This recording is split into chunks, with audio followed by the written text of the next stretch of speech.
This Birding Life, a podcast for bird watchers everywhere. I'm your host, Bill Thompson III. This Birding Life makes its home in the Big Bird House at Birdwatchers Digest, and we've been podcasting from here for 10 years. Birdwatchers Digest is a must-read magazine for the well-rounded birder, and with our digital edition and app, you can read BWD anywhere in the world. Learn more at birdwatchersdigest.com. This Birding Life receives financial support from two generous and forward-thinking sponsors. Carl Zeiss Sports Optics. They're the makers of the amazing Victory SF binocular and the Gavia spotting scope, both of which were designed specifically for birders. Learn more and join the Zeiss community of birders at facebook.com/ZeissBirding. The American Birding Expo is the world of birding in one place, from bird feeders to far-afield birding destinations and everything in between. Come experience the birding lifestyle this fall at the American Birding Expo. For dates and more info, visit birdingexpo.com. This is episode 68, an interview with Jan Pierson from Field Guides Birding Tours. Some people just like to do things differently, and that's certainly the case with a small group of bird guiding friends who decided to form the birding tour company Field Guides. My guest, Jan Pierson, was one of those founders of Field Guides, a company which, over the ensuing decades, has grown to become one of the most successful and best known and popular bird tour companies in the world. Field Guides has, since its founding, had a collaborative structure with numerous partners among both full-time guides and the administrative staff, and no majority owner. That's doing things differently. I've known Jan for a number of years, but this was the first time I'd gotten to speak to him at length and to hear a little bit more about his story. Here's my interview with Jan Pierson. My name is Jan Pierson. I'm president of Field Guides Birding Tours. I currently live in Maine. Actually, I'm what we call in Maine year-round summer folk. I moved here from California to go to college and never went home. From away. I'm from away, yes, yes. Well, Jan, I want to start just by talking a little bit about Field Guides, and then I want to go to the beginning and kind of how you got started with birds and nature and stuff. So, how long have you been with Field Guides? I've been with Field Guides since day one, so 1985. Right. Yeah. And kind of interesting story, I think, of how Field Guides came into being. Yes. We were, not all of us, but most of us had already had experience leading bird tours. We're actually working for Victor Emanuel Nature Tours at the time. Then just felt like we wanted to do something on our own. Mm-hmm. And so got started thinking about that and whether or not we could actually do it. For me, it was sort of a leap of faith because Liz was pregnant with our first daughter. Your wife? And yes, my wife Liz. And so I sort of, I was quitting my job with a perfect timing, Gab. Perfect timing, exactly. Always what you want to do, right? That's right. Start fresh. We started. It was very small to begin with. It was just 4 of us first couple of months, and then 5. So, and I was the outlier. Everybody else, almost everybody else was in Austin, Texas. Mm-hmm. So, but I was out here in Maine, and I was lucky enough to be asked along. That's great. What is your earliest memory of a bird? Well, I have early memories of birds, but it's not because I knew anything about birds or was a birder. So I grew up in California, and then I spent almost 6 years in Europe as a kid. And so I remember, things like quail in California and what my dad used to call blue jays, which were, of course, scrub jays. Right. And I knew there were bald eagles and turkeys and maybe American robin or something like that, but nothing else. And almost every single one of my colleagues and our guides, they all started birding, when they were still in diapers or something. Right. So they've been doing this since they were 5, 6, 2, Right. But I came to it my last semester in college. We were talking about that this morning. We were talking earlier. So I was, I needed to do something that wasn't sort of pre-med, and so I ended up in an ornithology course, and that changed my life. Isn't that something? Yeah. And so your interest, you're taking all these biology courses in college, pre-med, thinking about being a doctor.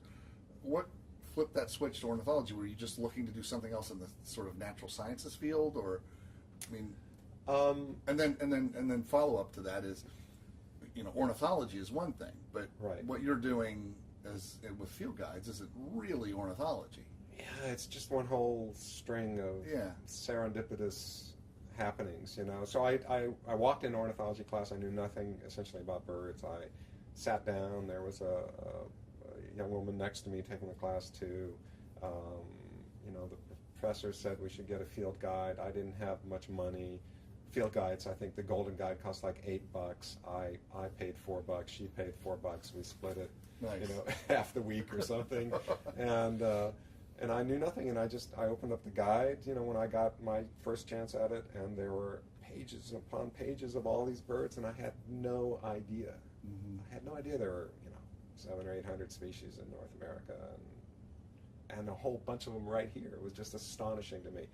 And we started doing weekend field trips, and I was terrible. I hogged the front seat, but at least I was a good spotter, Right. And I just got totally hooked, and I graduated that spring, and then I started doing other stuff. I started doing carpentry. It was building houses. I'd taken another class that was about solar house construction, and so I was doing that for several years.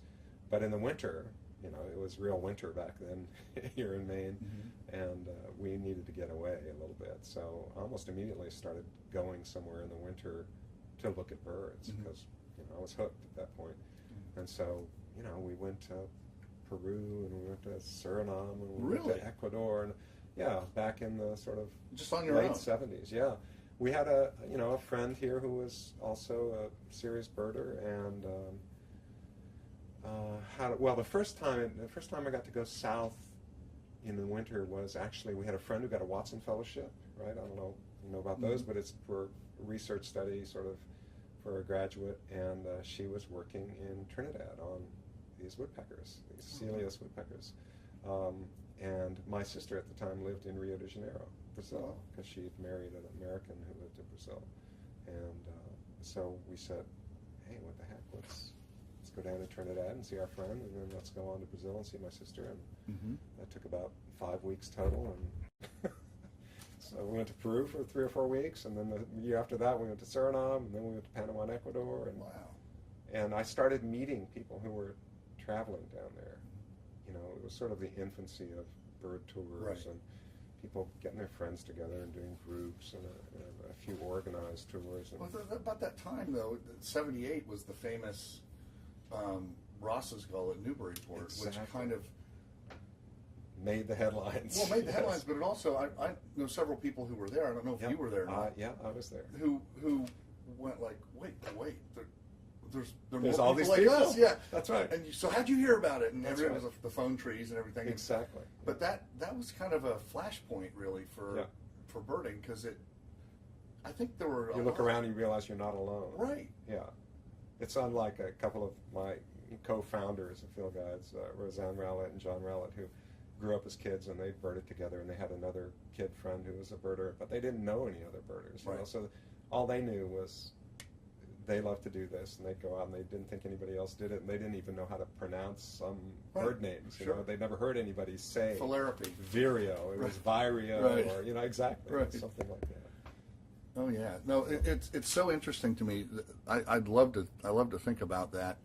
That Newburyport Ross's Gull and how famous it made all the national wires and the evening news and everything, and I almost wonder if that moment was not only helped almost like cauterize the, people believing that birding was a thing that other people did, and the realization kind of in their minds that, wow, there are a lot of people kind of just like me, but also I wonder if that was when we started shedding some of the Miss Jane Hathaway, because it was national news, and then everybody knew, sort of like everybody thought the Big Year movie was going to make bird watching this hot, sexy thing. Right. It didn't do that, but it did actually help get bird watching into the conversation of regular That's people. Right. Oh, I saw that movie. How was that movie? Yeah, exactly. The Big Year. Yeah. I saw it on a plane. Yeah. So just about everybody now knows a bird watcher. Yeah. And you're not. It's not so unusual to be the bird person among your group of friends. Right. And it's not, somebody in tennis shoes and some weird outfit. I mean, it's it's right. not stereotyped as it was. No, it's got a lot more mainstream, obviously.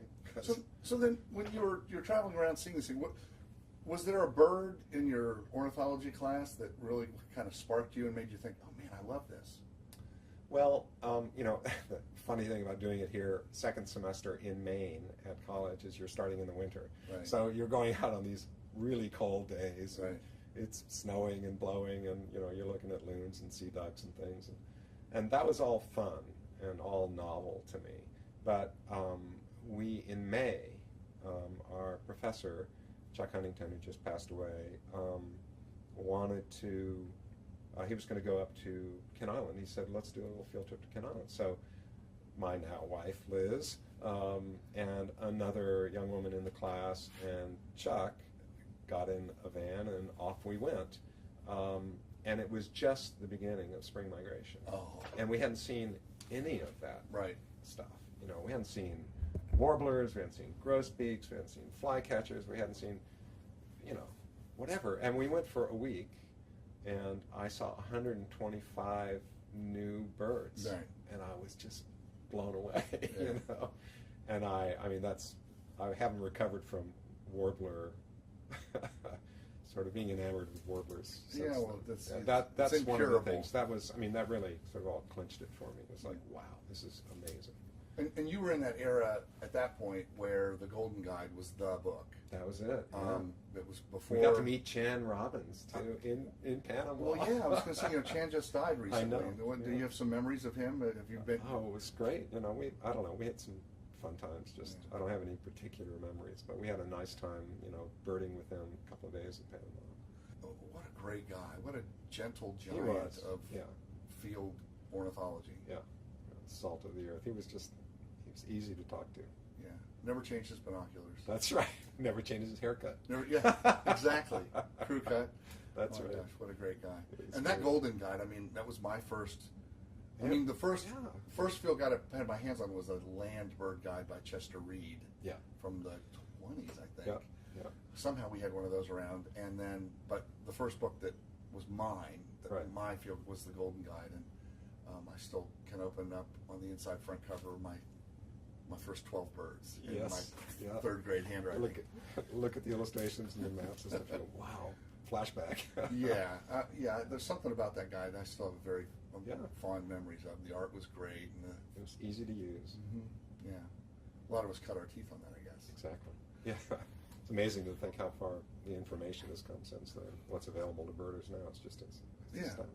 So as you were forming field guides, what was because I've always perceived field guides as having sort of a different ethos.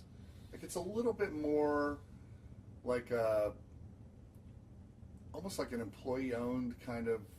It is. It's a different structure. Yeah. So where we don't have a majority owner, we haven't since day one. I don't imagine we will into the future indefinitely. It started out very guide centric, and it's continued that way. I think one of the things that sort of represents it for me is we have an annual meeting and we get together, and it's like just one big old family. So that's guides and owners it's everyone. Yeah, and we don't think of clients. Yeah.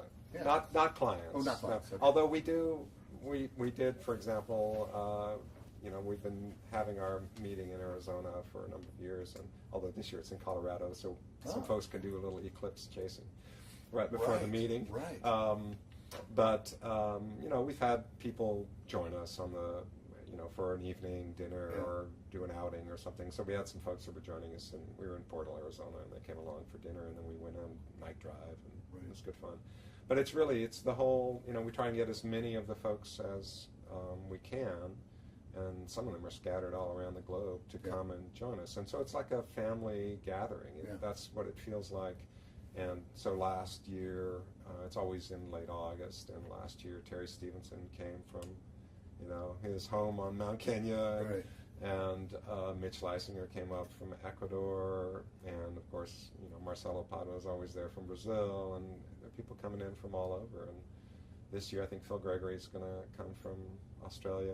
Nice. So, but it has a real, intentionally, it has a real sort of family feel. I mean, we feel like, everyone is family, and we try to keep everybody involved, and it has meant, our structure has meant that we have a really collaborative approach and a lot of communication, and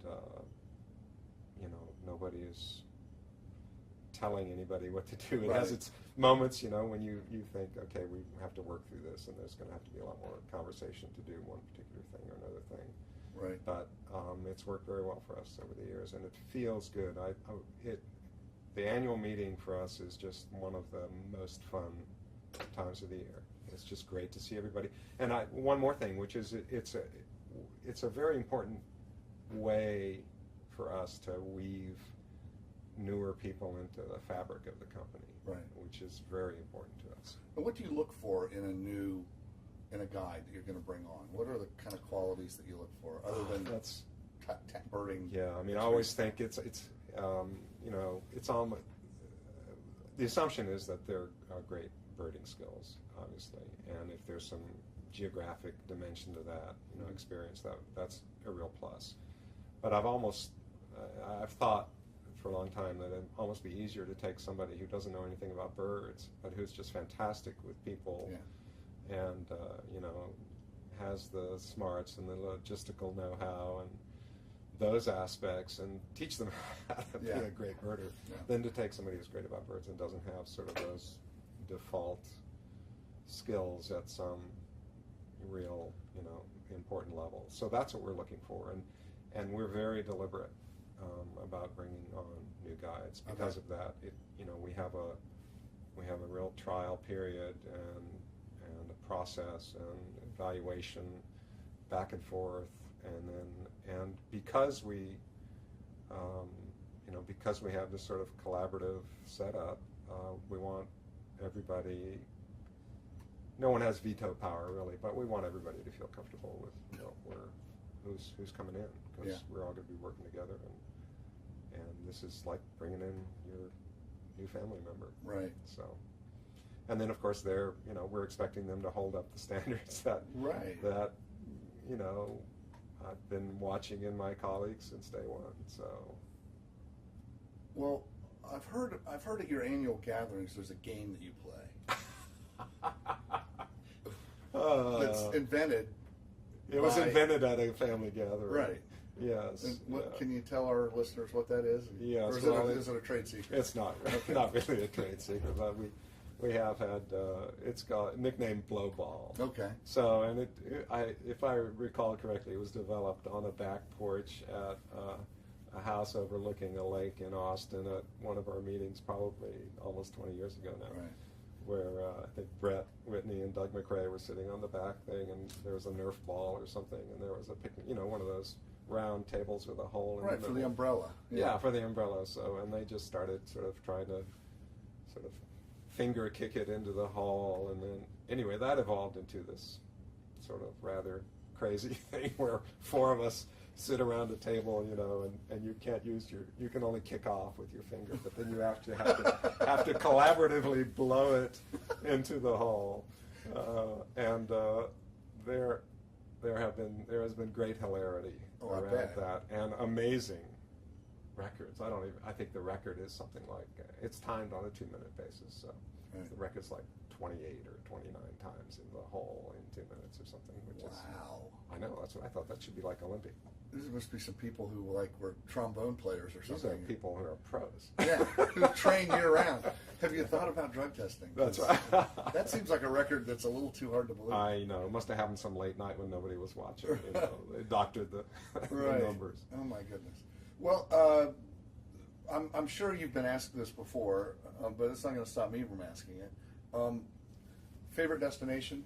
Favorite, even continent or...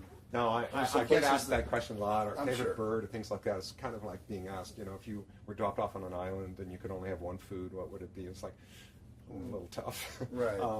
I have, I guess if I'm allowed to say several, Yeah, I love going to Brazil. Mm-hmm. I went to Brazil a lot. I'm not traveling much anymore, but I've been to Brazil many, many times, and one of my favorite things is to go birding in the Pantanal of Brazil.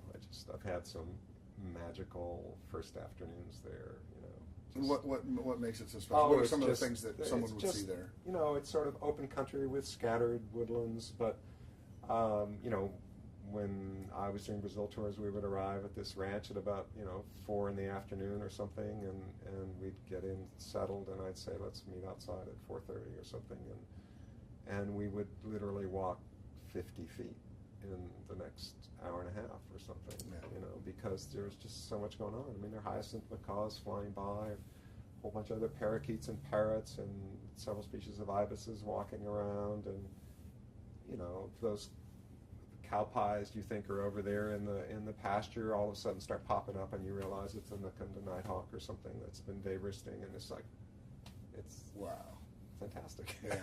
It's kind of like, I think of it as sort of East Africa safari birding but being able to get out of the vehicle. You don't have to worry about being eaten by a lion or something.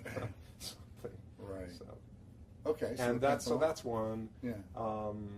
I'll do anything with eastern spring migration, just because of the warblers. Right. I love birding in Ecuador as well. Ecuador is so tiny and so diverse that you get up on any given day from any given spot and go in a different direction from the day before, and there's a whole bunch of new birds. It's like birding in a candy store or something. Yeah. It's like amazing. And doesn't Ecuador and Colombia sort of vie for the most diversity per Ecuador, square? Colombia, Peru. Yeah. And Brazil is there, but it's of course much larger. Yeah. But and then I'd say another, anything to do with tube noses. But the doing an Antarctic cruise is just incredible, especially if you have a chunk of time where you're out there and you don't see another ship for days or something. And all the seabirds. I'm a seabird aficionado, so that comes from going college days and grubbing leeches, storm petrels out of burrows. Oh yeah? Yeah. It was the research stuff you did? Yeah, up in Kent Island. That was the first trip, spring trip. We went up there and leeches, storm petrels, which nest in burrows underground. They do. And are not seen going to and from the nest. Is that? That's right. They come and go only at night to avoid predation. By gulls? By gulls, primarily. And there are big colonies of these things, under the trees on Kent Island. And our professor was doing a long-term study on them. So are they still nesting there? They still are. Wow. Yeah, I don't know that I've ever seen a nesting site of leeches. It's pretty fun. Pretty fun to pull one out of a burrow too. I bet. And give it a good sniff. All those tube noses have a really distinctive smell. Really? Yeah. Most birds don't really smell like anything, but they do. Kind of a musty, earthy. Isn't that something? Yeah. Huh. And so, with all your travels, you must have had some great stories, some experiences that were.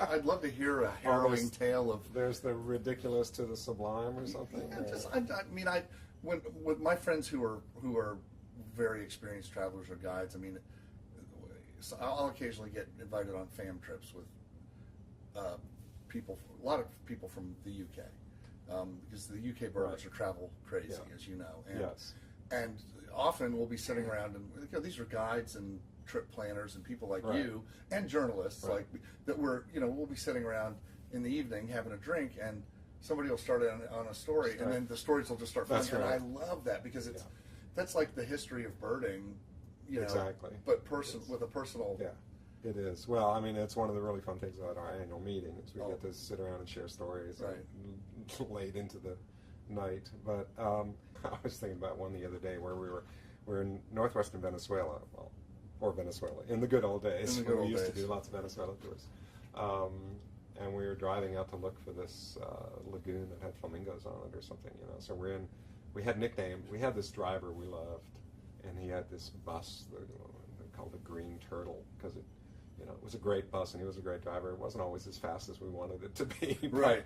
But so we're going out to this lagoon, and we come around this area, and there off in the distance you can just see this pink shimmer. Yeah. And it had been a couple hours drive or something like that. And we'd never been there before, so we're sort of winging it to get out to this place and see what's going to happen. And we get there, and there it is, and I'm thinking, fantastic, great, you know, we're going to get out, we're going to set up the scopes, it's going to be good. We're on a paved road, and he comes around and he sees an opening out onto the flat, and he starts turning into the flat, and I, being from Maine, I'm looking at that saying, oh no, this is not a good idea. And so, but he just goes, and I start saying, no, pare, you know, stop. And off we go onto the flat, and it's all this, you know, sort of the stickless grass and stuff. And we go out like, I don't know, with momentum maybe a couple hundred feet, and it's just like down, just flat bottomed in the mud. And it's like, oh my God. There's no way this is getting out. Yeah, we're like 2 hours from the hotel. It's like, you know, 4:30 or something in the afternoon, and it's like, oh man, this is not good. So we get out, and we do all the usual things, you know, somebody has a shovel and whatever. And, Lucky you had a shovel. I mean, well, whatever, you know, who cares? It's this bus that weighs who knows how many thousands of pounds. And so we get out, and we try to do something, and nothing happens. And as luck would have it, a road grader drives by. oh my God. And I run over to the guy, and I start talking to him. Can you help us out? Can you just pull it? Do you have a chain? You know, blah, blah, blah. And he doesn't want to do it. He says, no, bad idea. But somehow we convince him to do it. And so he brings his road grader out, you know, huge tires out onto the marsh, and hooks up to the bus. And then he starts trying to pull it out. Mm-hmm. And he goes, he grinds himself. The bus doesn't move an inch, and he just goes right down to the hubs, you know. And he's stuck. And he is not happy. Yeah, I bet. Oh my gosh. And then it's like, and by this time some other local cars have arrived. Right. And they're starting to form sort of a drive-in half circle around Right. the event. Yeah, you know? Hey, look, let's watch. Bring some beers and some Look, chips. there's some tourists here. Let's right. watch and see Watch what's them bake happening. in the sun. That's right. Oh, here come the vultures. That's right. Now, by this time, it's like, you know, 5:30. We had brought a picnic dinner. We do lots of picnics on our tours. And we had a picnic dinner, and we had a table, and we had wine. You know, so we decided, well, What the hell? let's have our dinner, and you know, somebody make the dinner, and I'll run into town, or somebody else will run into town, see if we can get some more help. So, and there's a little tiny village down this road.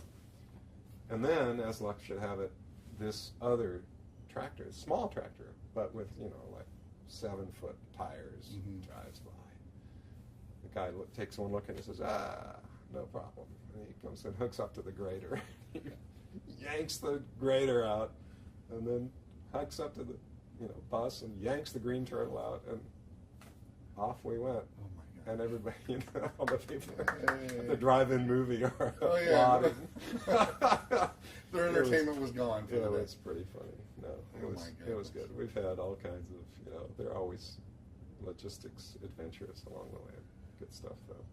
So what do you think is the field guide's difference for people who are going on a tour? You know, because all the tour companies have their kind of culture, and they have their kind of traveler too. So, I mean, if you want to be very general, Yeah. right? So some are more avid; they will go dawn to dusk just to get another, you know, all the endemics and another ticket list. Others are more sort of, and I've noticed a trend too of more sort of birds and music, birds and wine, birds and history, birds and. That's right. You're about to go off to Portugal. Right. We'll be doing birds and wine. And we'll history. be doing that. Yeah, oh yeah. Yeah, we're going to do birds and wine next year in Portugal, and we're going to do birds and wine in the Loire Valley of France next year. Is that new for you guys? That's new next year. Birds and stuff? We've been doing birds and wine in Chile and Argentina for a while now. And we've been doing an Ireland traditional, birds, traditional music and pubs trip for a long time. Wait, time out. How did I never hear about that? You missed that? I should have been number one on that list. Exactly. Oh my goodness. No, we've been doing fall and spring. That must be super popular. Oh gosh, yes, it is. And Terry McEnany and his wife Karen have been doing that for a long time. So that's been a lot of fun. In terms of, I think it's hard. There's not just one kind of person or traveler who comes with us, and everybody will say that basically. And we have something like 120 different itineraries, and more departures, and they run the gamut. Some of them are intensive surveys trying to see all the endemics of the Atlantic forest of Brazil or something like that. And that might be 3.5 weeks long or something. And then others are one site things where you park for 5, 6, 7 nights at one lodge and you get to really sort of discover the place. Others will be more, there's some itineraries that have less sort of diversity, that don't require, you can go at a more leisurely pace if you want to. So you really, we hope our information is informative. We try to make it that way, and there's always a sort of physical requirements and pace section so people can get an idea. But there's a little bit of everything, I think, in there. I mean, they're all bird focused. Because that's what we do. That's what we love to do. But there's a lot of interest in these other things. I think in part because, with added dimensions, whether it's some ruins or something, or the birds and wine thing, which is very popular.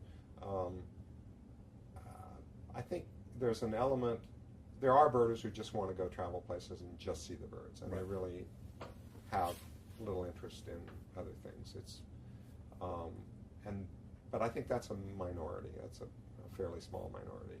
I think most people go... Certainly among your clientele. Certainly among our clientele, yes. So they might self-select somewhere else to, if they only want to look at birds, and not mammals and not, But I think most people, I think there's an element of travel where people, if you're going to a new place, then do you really want to not see anything at all about it? I mean, one example, I used to regular for almost 20 years. I guided this Brazil tour, and we would go to a park in the mountains outside of Rio, and then we'd go down to Iguazu Falls. We'd go up to the Pantanal, and after I did it a couple of times, we added a night in Rio, and that ended up gobbling up an afternoon and an evening. And there was some some birds to see, which were cool, but it was minimal. But you've just come to Brazil, and you're going to go birding and not even see Rio. I mean, not see the airport, which isn't even close to anywhere in town. That just seemed kind of crazy. So, not every tour does that. But I think can be an interesting aspect, and it almost never detracts from the birding. It enhances the birding and enhances the experience. Well, you got to go that far away and pay a substantial airfare. Did you ever run, in all your trips to Brazil, you ever meet the girl from Ipanema? I think there are quite a few of them. She's 90 now. That's right. Do Field Guides trips get many SOBs on them, spouse of birders? Spouse of birders. Yes. where there's a partner that's not really an avid birder. Yes. Those, I think, couples like that will sort of select onto tours that will have an added dimension to them. So, we do a Yucatan and Cozumel trip in Mexico. So if you want to, there's some Mayan ruins to go, and they happen to be good birding too. So you go to Uxmal or Chichen or someplace like that. Coba, and there's great birding, but there's other stuff to look at for the non-birding spouse too. Or maybe a Peru tour with Machu Picchu, or there are choices. Also, if you're going to places where you're parking in one place and you're not moving all the time, then the spouse has a chance to take an afternoon or morning or an entire day off and do a different activity. Yeah. Even if you go to someplace like Sacha Lodge in eastern Ecuador, you can have one of the local guides take you out to see something else, Yeah. other than going birding. So, What do you think is the most difficult part of running a tour? well, Like the most challenging? yeah. Well, what we want our guides to do, and I talk about this with sort of newer, guides we're bringing on. We have a sort of younger cadre of guides who've come on in recent years, and they're terrific. But you have to, you want to sort of instill in them the values. And what we're trying to do is really, you have to sort of imagine you're hosting. It's, Because you are, really. You're hosting. Well, you hope. Yeah. You want to host it. It's not like it's one long party or something, but you're hosting a gathering, and you want everybody to have an enjoyable time at that gathering and go home and want to, hopefully want to go home and not only remember it fondly, but do it again. Yeah. And so that component of it, I think, is critical, and that's the combination of the skill set, where you weave together the knowledge about birds and the ability to deal with different logistical things that are you have to do as a leader, and then host and manage the group dynamics, see if somebody else needs an extra 5 minutes today, attention, or they were not happy about something, and can you fix it if you know about it? That's important. And that's what we try to do. We send out post-tour evaluations on every tour, and we get a lot of them back. So we get this constant stream of input from people. And one of the wonderful things is to, I read every one of them. Yeah. So is to see, it was an excellent, just these superlatives, which is great. And obviously, it's wonderful to see. It's rewarding. And then if somebody says it was great, but this, then we'll mark that one up and talk, to the guide or the tour manager, or thinking how should we do something different. And so it's a long-term process of adjusting to what we think we need to do to make it the best possible experience, because that's the goal. And we have a huge number of repeat customers. Yeah. We have most tours is 2/3 repeat. Really? Yeah, and we've had people who've been on, many people are coming on their first tour, but we've had people who've been on 50 or 60. Do you plus give tours them? with us. Do you award these people some sort of status, or? Yeah, we have some people with sort of early on who came on. They sort of have lifetime repeater status, Yeah. But there's a 5th trip discount and, Oh, nice. and different things. So Well, that's good. That's one of the challenges of guiding, is you have to be able to go with the flow and deal with all of these things that might happen along the way. You're moving this group of people around, Yeah. and you've got a whole bunch of moving parts in the sort of airline, bus, boat. Arrive someplace and they've somehow misplaced your reservation completely, even though you reconfirmed it the day before. Right. Or you arrive. I remember arriving, doing a Churchill tour once, and getting up there, and there were, Churchill, Manitoba, so we're on Hudson Bay, and there were a number of different groups going up, and getting up there, and the hotel had thought that one set of reservations was the same as another set of reservations, and whoever got there second essentially didn't have any reservations. Oh my gosh. Because they thought they were one group instead of two. Right. And they kept saying, we told you, yeah, we reconfirmed that already, but that was the other group. Oh my gosh. So what happened? Well, you go looking around for places to stay. Yeah. Fortunately, it works out most of the time. What do you see as the future of birding? we're getting up there. A lot of our Yeah. mentors that mentored us, are now gone. Yeah. The people on the Mount Rushmore of birding are leaving us. What do you see as the future? Because it's an ongoing concern for lots of us in the business that we're maybe not recruiting enough. It's a really interesting question, and we were just here talking with Matt Wheelwright, who's a professor at the college where we are, and I think if there's sort of micro and macro issues to deal with. The macro issues are sort of, climate, geopolitics, those kinds of things that affect birding. The micro issues are how is there a younger cohort coming along in the birding world? And there is a very sort of devoted one. That's where we find new guides, and they're just fantastic, and they're really they're incredibly knowledgeable, sharp, possibly more advanced than we would have been. Oh, it's mind blowing. Yeah. They know so much, and their resources are just incredible. But one thing that you do have to wonder, are there enough young people who get interested or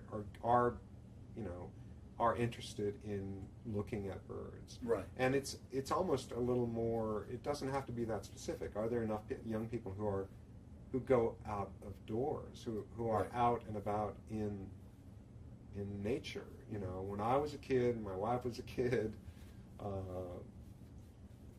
you would go, what did you do in your spare time? You went out into the backwoods, or sometimes without even any planned thing. You just go out with your friends and kick around. You don't, and you didn't think twice about it, and your parents were just happy you were out of the house playing around, having a good time. Right. And they weren't freaked out and worried that you were something bad was going to happen, or somebody's going to kidnap you, or have Lyme disease, or whatever. And there seems to be there's been some change in that, because it's interesting to talk to people who teach, for example, and they're getting these 18 to 21 or 2-year-olds here, say that at the college level, and they're just not as a cohort. They don't seem to be as experienced outside. Right. I had an amazing. It was just a sort of eye-opening experience. I was in Algonquin Provincial Park in Ontario, Canada, and we were walking along a trail, Liz and I hear these gray jays calling, and I can whistle, I can imitate these things. Let's hear. So, no. Come on. No. We might get a gray jay to come in outside the window here. I don't think so. I'm not good at whistling on the spot, because then I start laughing and I can't whistle anymore. Oh, gosh. But what kind of guide are you? I know. But anyway, so we heard these gray jays, and I whistle. They have these sort of single whistles. And I did get Jan to whistle like a gray jay, and he sent the file to me later. Here's what it sounded like.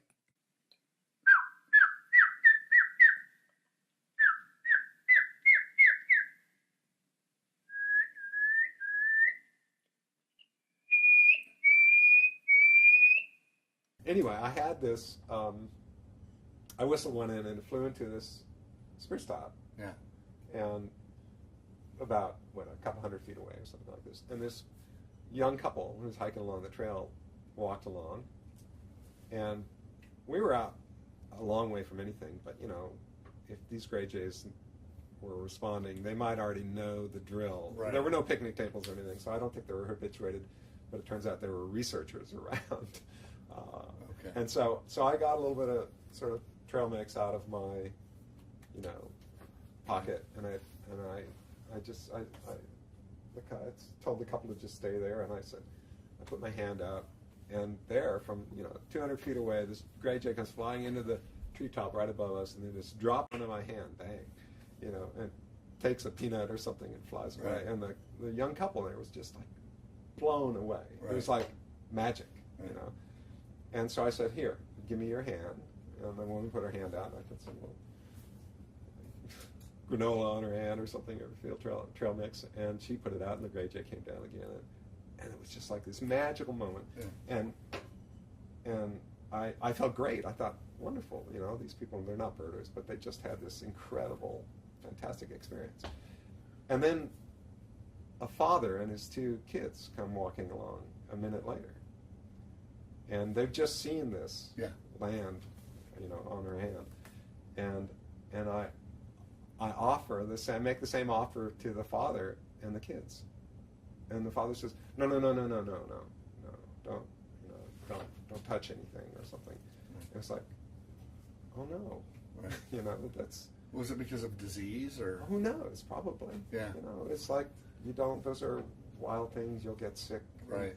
And there's just, I don't know. It's. Oh boy. You need to get, you know, but it just seems like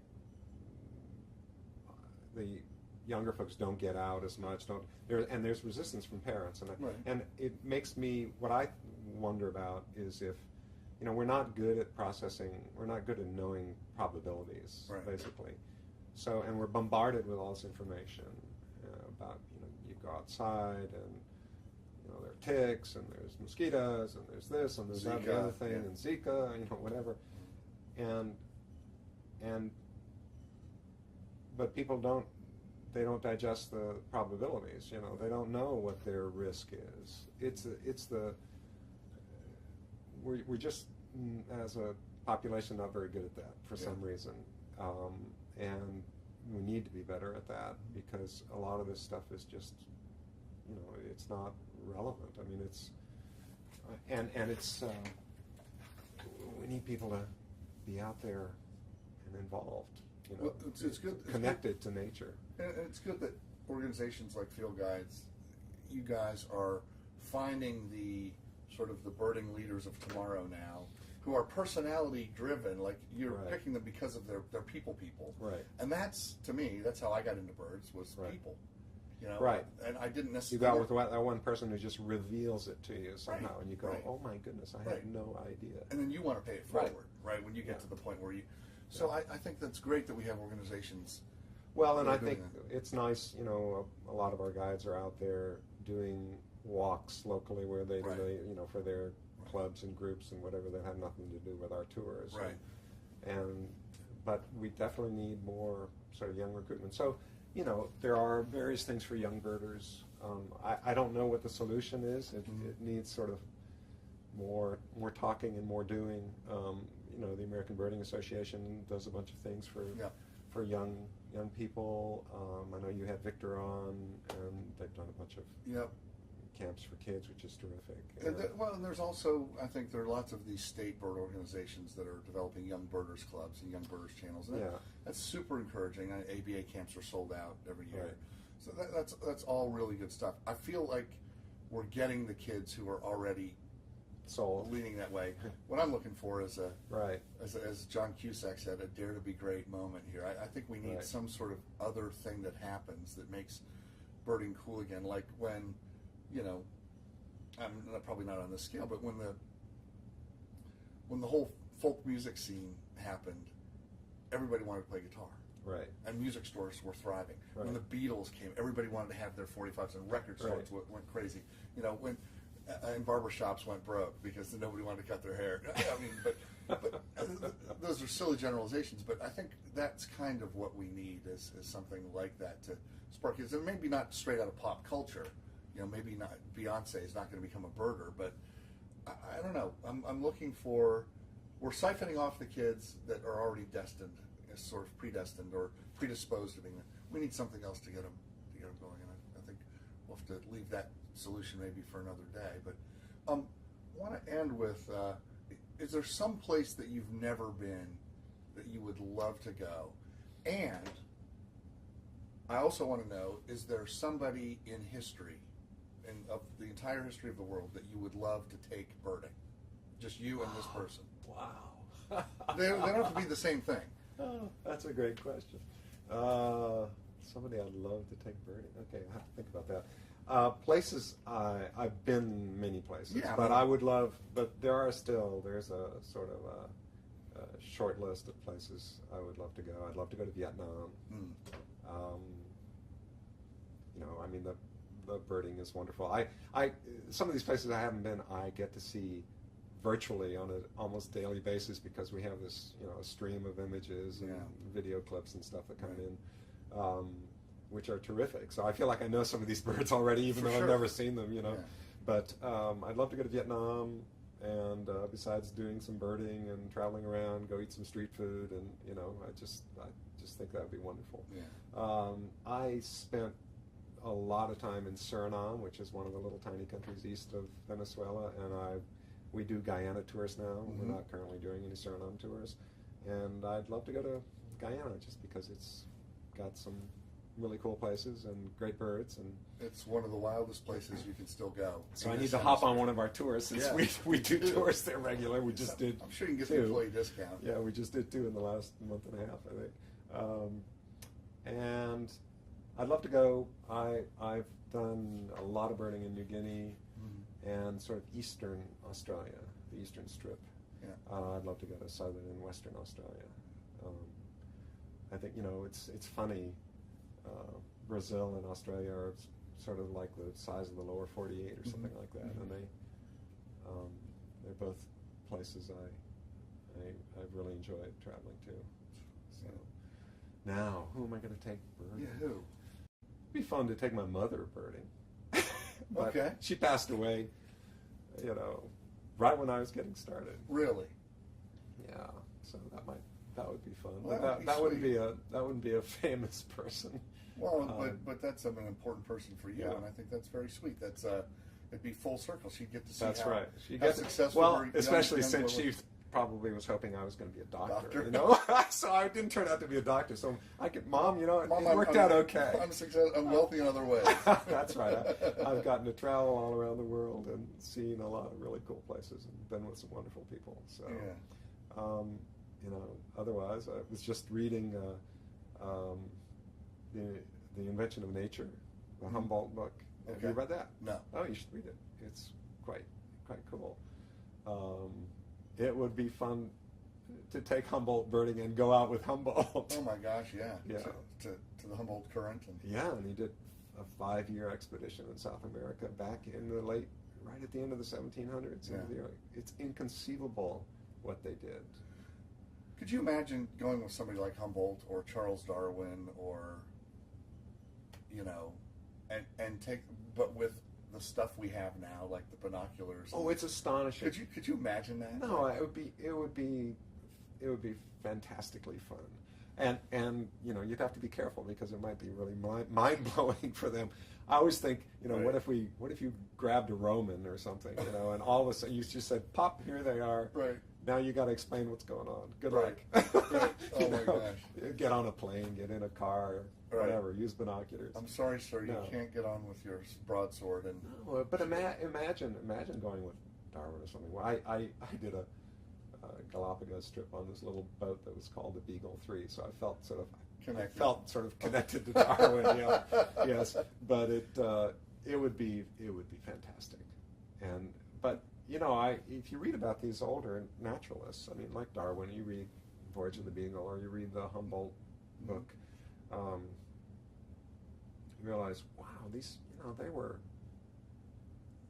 amazingly keen observers, considering they had almost no technology. Yes, other than personal observation and collection. And not only they were eyeballing, birds flying around and doing things, and it's amazing, and they were in these copious notes. Right. Or imagine this. Imagine if you could take your 10 best all-time field guides clients, favorites, repeat offenders, as we call them, and you take them and you go on the Beagle with Darwin. Oh, yes. Now, sorry everybody. That's right. These are your binoculars. But actually, we only have one pair. The rest of you have got shotguns. That's right. Yeah. Oh. Yes. I mean, it would be a slightly different experience, but it's neat to look back sort of along the long reach of down the long reach of history and history ornithology and birding, and it's what is it? It's 100 years now since basically it's turning the tide from hunting to actually birding, right? I think if you write your autobiography, it could be called "It's a Wonderful Life." I mean, I really you've lived overseas, you've traveled virtually everywhere. You've got certainly well respected and well liked in the birding community, in the birding industry, if you will. And I think that a lot of people admire the way you and Field Guides conduct yourselves, and it's interesting to know you as I do, kind of from afar, and then hear a little bit more, get to know you better here in this discussion. It's really fascinating stuff. Well, I've long been thankful that I got to discover birds, because it's an amazing pastime, and is it, I don't know, the most portable outdoor pastime perhaps. You can do it almost anywhere. Yeah. And sort of fall in with an amazing bunch of people who are, I mean, they're an honor to work with. You know, their combined skill set and experience is just amazing. It's sort of humbling. So yeah, I feel very lucky. Well, Jan, thanks for taking this time for talking this with me here in the ornithology lab at Bowdoin College. It's a beautiful rainy day outside. I guess we're going to head back out into that. But thanks for taking the time, and best wishes for your future success. We'll get to see you a couple more times this year, I hope. And that sounds good. Bill, it's been great to see you. It's been too long. I know. Maybe we'll get to see each other in a couple months. Hope so. Thanks. Sounds great. To learn more about Field Guides, visit fieldguides.com. My thanks to Jan Pierson for sharing his time with us today. Special thanks to Birdwatchers Digest, our home since 2008. For great content about birds and birding, there's no better source than Birdwatchers Digest. You can learn more and join our family of subscribers at birdwatchersdigest.com.